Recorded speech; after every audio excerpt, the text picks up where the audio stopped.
All right. So on to our next session and our last session for the day, which I'm particularly excited for. First off, we're going to talk about newsletters, but I want to begin by saying a big thank you to one of our sponsors, Coventry. Oh, there we go. So Mitchell, Gen X, and Coventry simplifies, enhances, and accelerates property, casualty, and disability claim processes. I did practice this. Processes through the broadcast continuum of technology and services, best-in-class clinical and pharmacy solutions, an expansive range of networks, and unparalleled access to data analytics that drive better outcomes for our clients and enhance the lives of injured and disabled employees. As a combined company, we have brought together the leading experts in cost contaminant, clinical, and network services and medical compliance to increase our value to clients and help injured workers return to health quickly. So a big thank you to Coventry as a sponsor. All right. So the effective newsletter workshop, here we go. I have had a sneak preview of this particular presentation, and I'm happy to introduce everyone to Evan Russo and Anna Velarde. Both join us from MailChimp. If you're not familiar with MailChimp, I personally am a big fan, and they're a marketing automation platform and email marketing service. Anna and Evan are responsible for managing all user interface and email marketing campaigns across product, brand partnerships, and comms. They basically are responsible for all the email campaigns that go out to about 10 million people about all the awesome stuff going on at MailChimp. Yes, I said 10 million. Today's session will be in 3 parts. We'll start off with an overview of email marketing, specifically tailored for nonprofits and best practices from both Evan and Anna. And then we'll break into 2 groups who've been pre-assigned just to keep everybody posted for the workshop. We'll come to, and we'll go through some techniques and tips and tricks and things like that. And then we'll come together and review some real life examples of what good looks like. Along the way, you'll also be able to ask questions, submit them in the chat, or even if it doesn't get answered during the workshop, ask it at the end and you'll have a nice conversation about it. I'd also like to introduce you guys to Mary McKinley, who will be helping moderate today's session as well in one of the workshop breakout rooms. If you don't know Mary, she's got a background in marketing and currently manages all of Kids Chance of America's social media accounts. So like and follow. All right, Anna. Anna, you're up next. I'll let you take it away from here. Awesome. Hi. Am I muted? Okay, I'm good. Thank you, Jesse. And hi, everyone. My name, once again, is Anna Velarde, and I'm here with Evan. So let me get my presentation going. I've been having a lot of fun watching everybody's presentation before mine. I really like Nick's intro, like, getting the presentation started is a little clunky. I like his little glasses. So I'm gonna show y'all my little Freddy while I get all set up here. So this is a little mascot, Freddy. Let me see. So setting up and then sharing my screen. Is that the name of the MailChimp chimp? Yes. Freddy officially? Yeah, Freddy von Chimpenheimer. Oh, excellent. So short Freddy. So there he is, and then he has his little skateboard attachment too. They give the employees a couple of little neat swag to have around. But yeah, so thank you once again. Coming at you from Atlanta, Georgia. We've been working from home for the past year. We're not in the office, but I do like to have my backgrounds reflect a little bit of the office, just to feel a little bit of normalcy in my life sometimes. So we're really excited to be here today speaking at the Kids Chance of America conference, talking about emails, newsletters, and why they're important for your brand and what benefits you will begin to see from it in your organization. So we're gonna have some fun and let's get into it. So once again, my name is Anna Velarde, here with Evan Russo. We work at MailChimp. So the first question the agenda for today will be why have an email newsletter. I'll also go over some of the benefits of an email newsletter, and then we'll break out into our sessions. With my session, you'll get some tips and tricks on like gaining traction And then with Evan, some like if you already have a newsletter going, just how to make the most of it and some additional like advanced tips that you can utilize. So the first question or questions to answer is why have an email newsletter and what makes it different than email marketing? To quickly define what a newsletter is, a newsletter is an email you send regularly to your contacts on your email list that help you interact and build relationships with your community.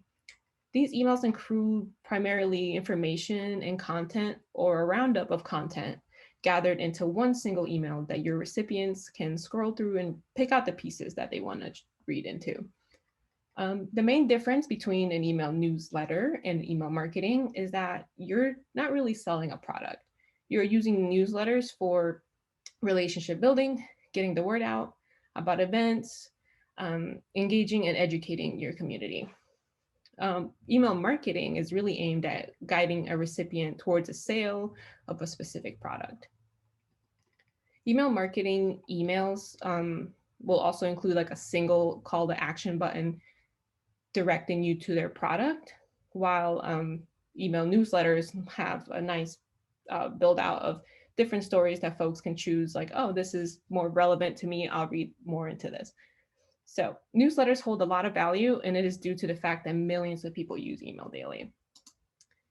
In the report by Statista, it was reported that 3.9 billion people use email. That's more than half of the entire population of the world. So how does that compare to other methods of communication, such as social media? Roughly about the same amount of people use social media accounts, so about like 3.4 billion people, but only 20% of those using social media prefer to hear from their brands through social media, while a whopping 80% prefer communication via email. Emails are easy to follow and ready to be viewed at the time that your contact prefers, while on social media may be quick to like scroll by, or maybe quick, like somebody might miss it, might have other things that may call their attention away. So emails are really nice that people can read at their own convenient time. So why are newsletters maybe more important now than ever before? Because during our world events such as the pandemic, this has shifted the way that people read and receive email. The pandemic has shifted a lot of the processes to a digital world, and that may have blocked your organization's efforts, such as hosting events in person.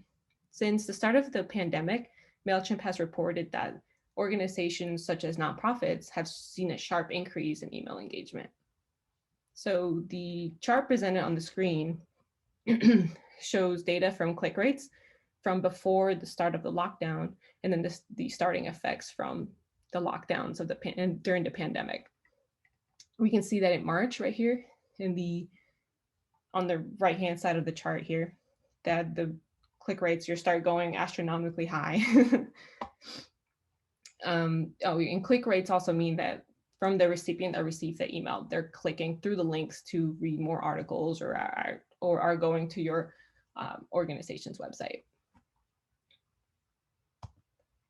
So while we're all hoping to be in the same room at some point later in this year or possibly next year, the transition to in-person fundraisers or organization meetings might be gradual. Digital experiences will be a strategic initiative in 2021 as we continue to maneuver through this pandemic.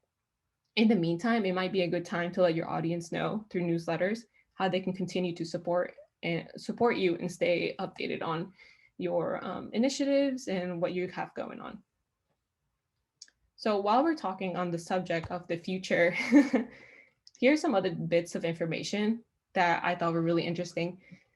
HubSpot reported that 73% of millennials prefer communications from businesses to come via email.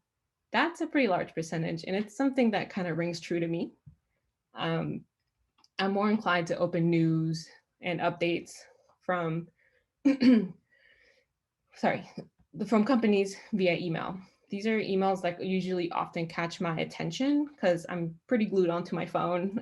I have like my Apple Watch, and I'll get like the notifications of like, oh, hey, like I've been meaning to check in on these guys. Like, what are they up to? So I'm inclined to open up my emails.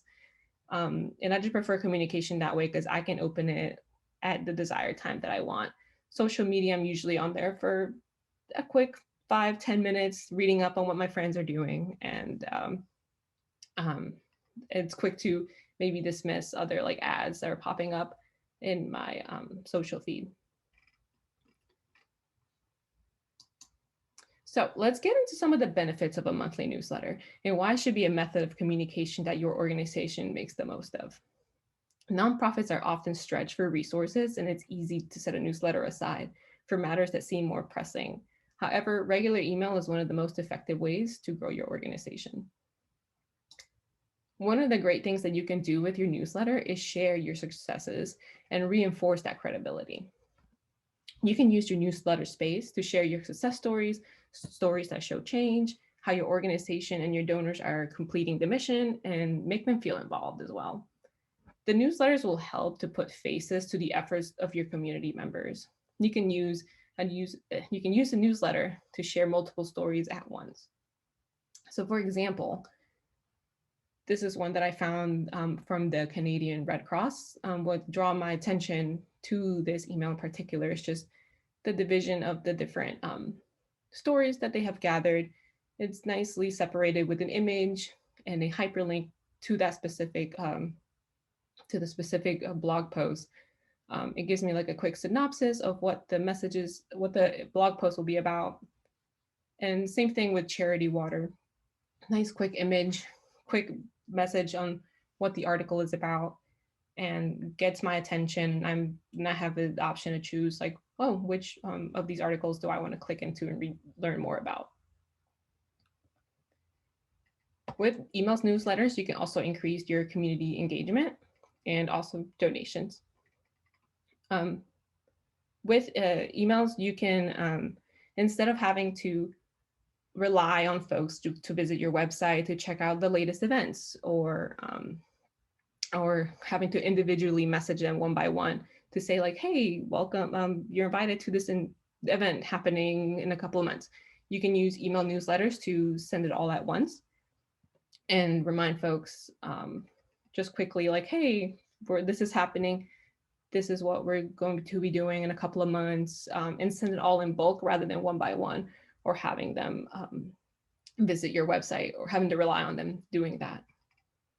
Oftentimes, it's also easy to, if you are planning an event, once you send out the event, a couple of months down the line, you can be like, oh, let's send a reminder email like, hey, folks, we're doing this again. Just a reminder that you can join us at this date, this time, and have folks reply to your email and be more engaged. Another great benefit that emails provide is that they are often cheaper than other mediums, such as social media posts or direct mail. Oftentimes, it's easier to understand as well, as you don't have to worry about how the printing of your direct mail will look like, or go through the regulations that social ads from services such as Facebook or Instagram go through. It's good to note that many email service providers are often free, so it may be a good time to look at the options out there. See what email platforms you can see yourself growing in. So when it comes to finding the right email service provider, here's some things that you should look for and consider. One of the main things is, does the email service provider have sign-up forms? Are the sign-up forms easy to integrate to my website? Are they easy to share via a link through email? Is it easy? Sometimes they have the option to be added to iPads that you can present physically in a location. Does the email service provider manage my unsubscribes? So when folks choose that maybe they don't want to continue to receive emails, is it easy for them to just click at the bottom of the email and unsubscribe themselves without having to follow so many steps that might frustrate them? You'll want to make sure that you follow these email guides so that you stay compliant and that your email marketing efforts are not affected by like abuse reports or spam reports or anything like that. So while we're talking about staying compliant, look for a email service provider that not only will, you know, help you stay compliant, but will also apply the same rules to their user base. That way the IPs that they're using to send your emails stay clean. That way you're staying in folks' inboxes and just staying compliant, and then your accounts will see a lot of good open rates and click rates from the emails that actually land in their inbox rather than going into spam. And then, oh yeah, so is it easy to build my newsletter? So a lot of folks maybe don't have a designer on their team, don't have people that are working with HTML or CSS on the daily. Is it easy to build my email newsletter? Can I drag in like content blocks for text or images or even videos? How Julia was talking about integrating videos in on your website. You can even include videos on your emails. And so MailChimp does this where you can just drag and drop the blocks that you need and fill it in with the content that you have created. So those are just some things to look for when you're choosing what email service provider. A lot of them are free. You can definitely get started taking a look at what they offer, maybe do a couple of test sends. And but yeah, MailChimp allows you to have up to 2,000 subscribers for free. So I would definitely recommend trying that out. And then finally, emails are easy to share. So your donors and volunteers can help even boost your support. Your email recipients are can easily forward the emails to their colleagues, who can then reshare again and again to their friends and their colleagues and keep that ball going. Oftentimes, the email services allow you the option to grab the email link, and you can share that link on your social media pages as well. So that way you're getting out the word out quickly and using your time wisely by doing these tasks simultaneously. Inside of your emails, you can also often add social media sharing buttons into the emails that would allow your subscribers to cast an even wider net to generate further support. There are definitely more benefits, and I'm sure you'll be able to get into them once you start your own newsletter. But for now, those are the top 4 benefits. And we'll get into our breakout sessions, but I still wanted to open up the floor to any questions and see if there's anything that I can get deeper into. But those are like the 4 benefits that I could see really quickly when somebody starts their newsletters efforts. That was a great rundown. Anna, thank you so much. I did have one question. Of course, I wrote it down and now the screen moved and I have to find it in all my notes. I think what I'll do is I'll dig it up and we can ask it at the end. But I think what we're going to do is take a minute and have everybody move into their breakout session. So I know Linda and the team are working hard to put everybody in those sessions. So I'm going to banter here for another minute while she takes care of that. So we'll have some patience with you, Linda, while you move us around and work. Oh, but I have moved everybody already. All right, let's do it then. Let's do it. All right, so you're going to be in breakout rooms for about 20 minutes. Excellent. All right, here we go. And you've been pre-assigned to breakout rooms. You'll either be in a breakout room with Evan to do a kind of a deep dive, or you'll be in a breakout room with Anna gaining traction with your newsletter. And Great. So we'll see you all in 20. And we had a pretty good discussion in our breakout room. I'm hoping you guys had the same in your gaining traction conversation. Anna, I believe we were going to go through some real life examples for you, my friend. Yes, let's get into that. I'm sure. Start. And then while she's pulling that up, if I know, Mary, if you guys had some good questions that you want me to kind of re-ask the group that came out, I'm happy to do it here. There were a couple that came up in our session that I'm going to ask both Anna and Evan again, because I think some of them are really good for this particular group. And anybody else, if there's questions that come up, please just post them in the comments.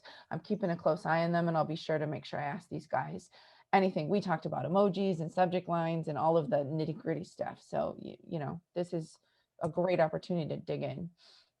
Awesome. Yeah.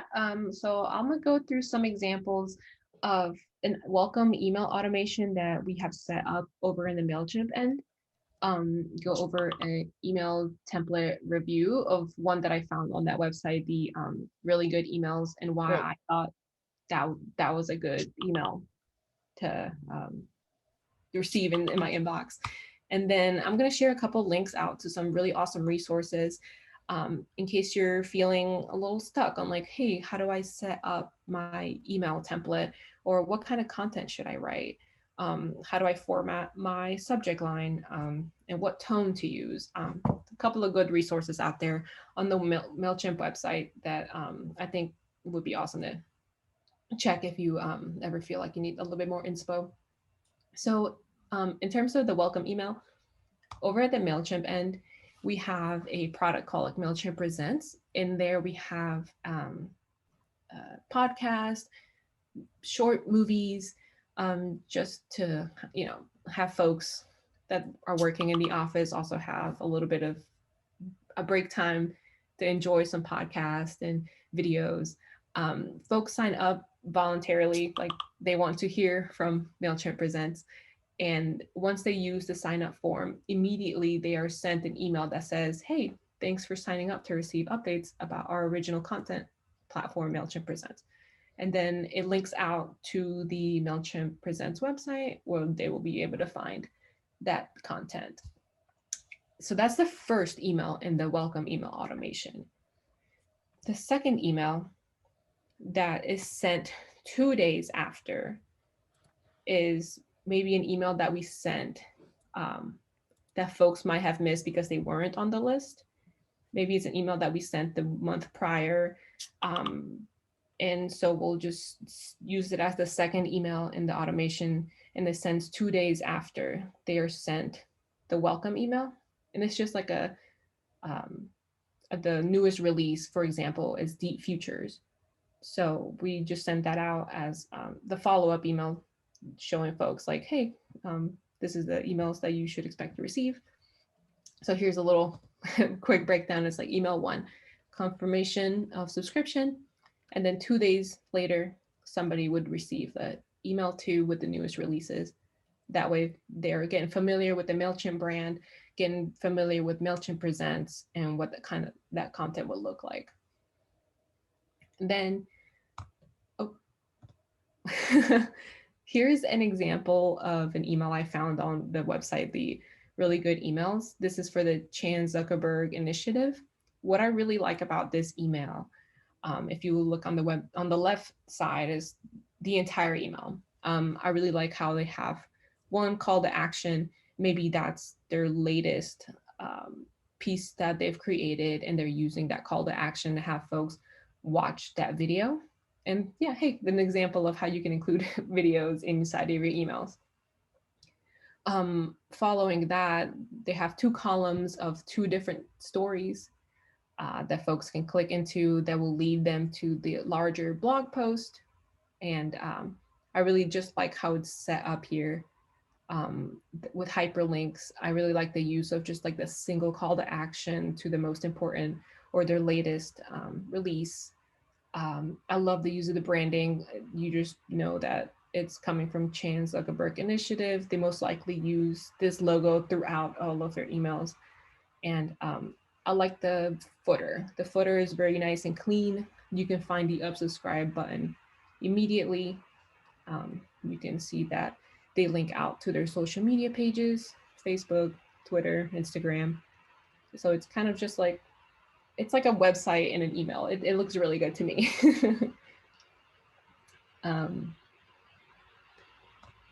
Oh, and then here's some resources. So like I've been saying, like really good emails I go to for like a little bit of inspiration. There's the nonprofit category, but there's definitely others like for food, clothing, so people's hobbies. There's just a collection of over 8,000 emails that do really well in terms of accessibility. Are the colors great? Um, does it have a clean design? So I definitely like to use this website for a little inspo. When it comes to figuring out what language to use or what kind of tone to use, I like to refer to the MailChimp content style guide. Over here, you have the sections that you can read from. So you're writing an email newsletter, or if you're writing for social media, they have all this great information on just tips and information on how you can format the writing that you will be doing for that specific medium of communication. And then another awesome resource, if you're unsure of how to lay out your email. So you're like, how much of a gap should I be leaving here? Should I use these many colors? The email design guide on MailChimp.com, I think is also a great free resource that you can check how to better use your images, how to better use fonts, call to actions, and more. And they're just really clearly laid out and really short to read. They're really awesome resources that I always recommend to folks if they're just feeling a little, they need a little more inspiration. And that's all that I have.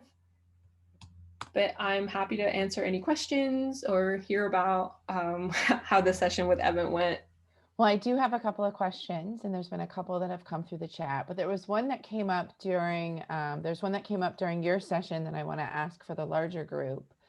Let me find it here. Do you, it goes back to, do you send a single spam email to people asking if they'd like to be added to the mailing list? So this goes back to compliance and being within compliance, meaning asking them via a separate email if they can be added.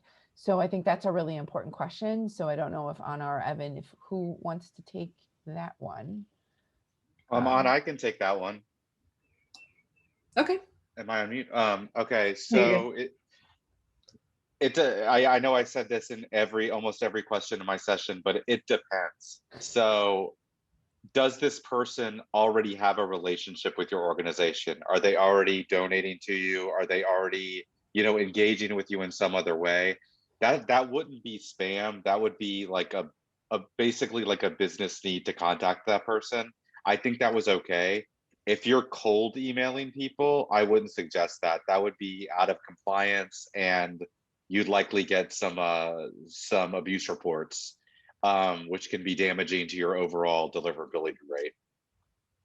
So one of the other questions that came up that in our session that I think is relevant for the group is around the structure of your email newsletter in general. So the amount of content to include. So there's newsletters that will have, a section that's a photo, and then you have a little blurb and it says read more here to see more information. Or there's people who create newsletters that have the bulk of the information within the body of the newsletter. Is there one that's better than another? And I'll let you guys answer it this time.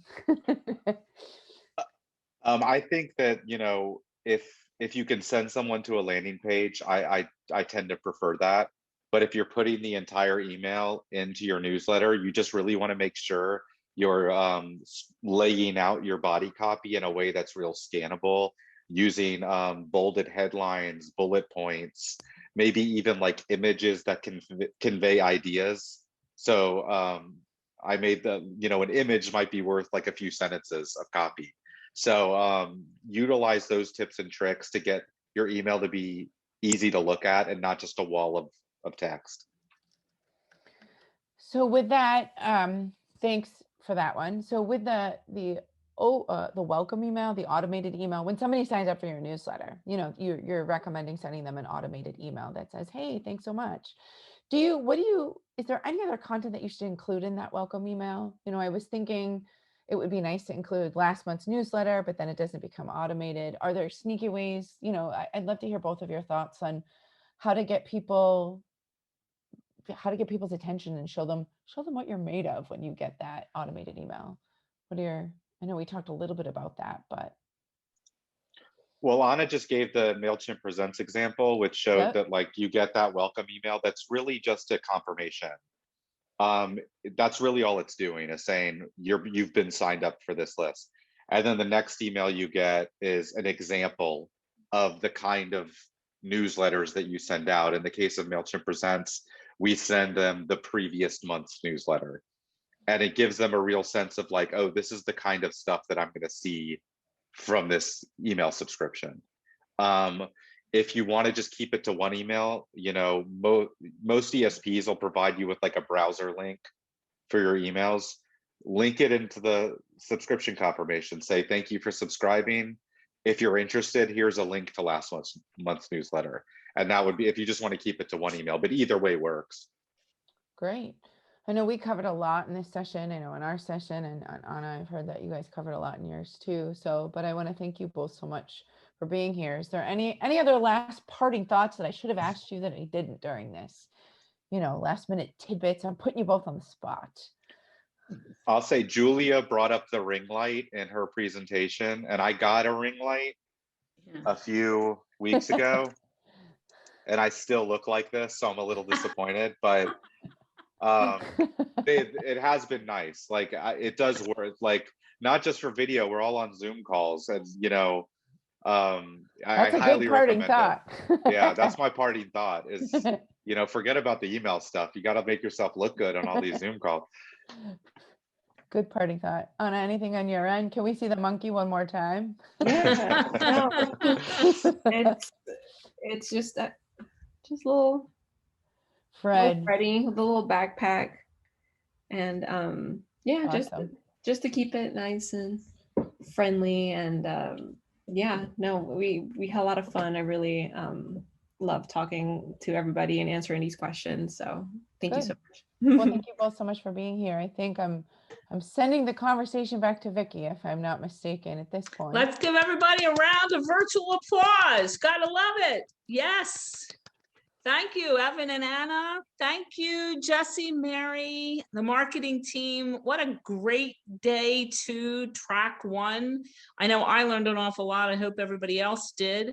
I want to take a moment to just give another shout out to Sedgwick, who made today happen.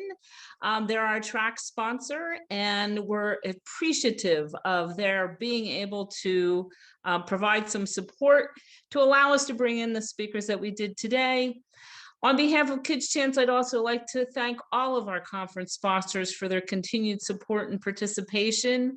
And thank you for attending day 2, everyone. We will continue tomorrow with more exciting events, beginning with the presentation of the Client Award at 11 a.m. Eastern Time, followed by our annual meeting. Make sure you have your t-shirt on for the group shot, and remember to bring your mask.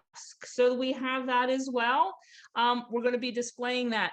And of course, we have the state report out. So I know Cheryl really wants to have 100% participation and attendance. So please make sure that you've got your state rep revved up and ready to go with that presentation. And that, of course, will be followed by the Council of State Organizations. The reps and delegates should have all of their materials. If you have any questions about that at all, please contact us in the office or Cheryl directly. And we're going to sign off. Have a great evening, and we'll see you tomorrow. Thank you. Bye, everybody. Thank you, Anna and Evan.